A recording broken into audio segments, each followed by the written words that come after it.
સુરતથી સમાચાર શિવશક્તિ ટેક્સટાઇલ માર્કેટમાં આગ મુદ્દે મોટો ખુલાસો થયો છે। ઘણી દુકાનોમાં ગેરકાયદે બાંધકામ થયાનો તપાસમાં ખુલાસો। માર્કેટના પાર્કિંગમાં ગેરકાયદે દુકાનો બનાવાઈ હતી। માર્કેટમાં એન્ટ્રી એક્ઝિટ પર મોટા પાયે દબાણ થયું હતું। દબાણો હટાવવા મુદ્દે ફોસ્ટાના આગેવાનો પાલિકામાં હવે બેઠક કરશે। ટૂંક સમયમાં કમિશનરને પ્રાથમિક રિપોર્ટ સુપરત કરવામાં આવશે। हमारा संवाददाता धनराज बागले पासेथी जानकारी प्राप्त करीशुं। धनराज, शिवशक्ति टेक्सटाइल मार्केट में आग लागवानी घटना में कई कई बातों सामे आवी छे?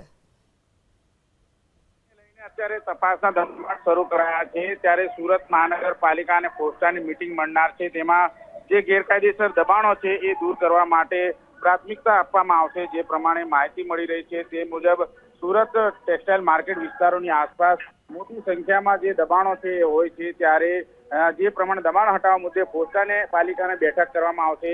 ફાયર વિભાગ સહિતના જે તમામ જે હોદ્દેદારો છે તે પણ ઉપસ્થિત રહેશે। તો કે ઘણી દુકાનોમાં ગેરકાયદેસર માળિયા બનાવ્યા છે, વેન્ટિલેશનનો અભાવ પણ જોવા મળી રહ્યો છે અને પાર્કિંગમાં દુકાનો બનાવવામાં આવી છે। ત્યારે માર્કેટમાં ફાયર વિભાગ સાથે સુરત વિકાસ ખાતું અને ફાયર ઝોન અધિકારીઓ સાથે મળીને સંયુક્ત રીતે સર્વે કરી રહ્યા છે। ત્યારે પ્રાથમિક રિપોર્ટ છે કમિશનરને સુપરત કરવામાં આવ્યો છે અને જેમાં ઘણી માર્કેટોમાં અત્યારે બેદરકારી છે પણ સામે આવી છે। એ બાબતને લઈને અત્યારે બેઠકનું આયોજન કરવામાં આવી રહ્યું છે।